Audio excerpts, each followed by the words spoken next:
In today's energy markets, let's take a look at WTI crude futures as they're experiencing some heavy selling pressure today.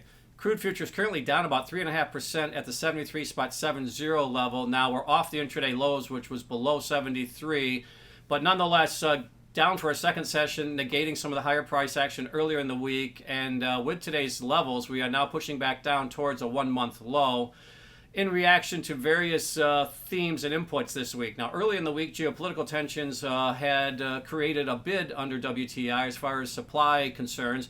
But now, as we move through the second half of the week, the data points here in the U.S., some of the measures taken by central banks, and the overall perception of economic activity has shifted dramatically here the last 48 hours. We're seeing heavy selling pressure in the equity markets.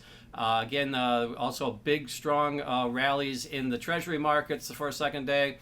And all that is inferring that the market's adjusting for the prospect that we could see some slowing growth, and therefore we're seeing the expectation that demand for WTI could be slowing as we move through the second half of the year.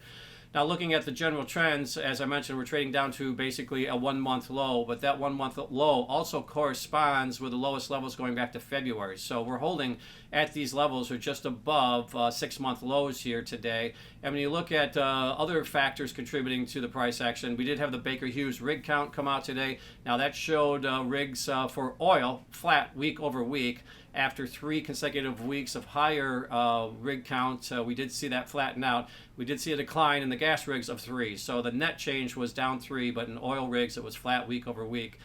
Looking at the price, we're looking at heavy selling pressure, as I mentioned, to close out this week. Oil, crude, WTI futures down towards the low end of the 1-month range and down 3.5% on the day.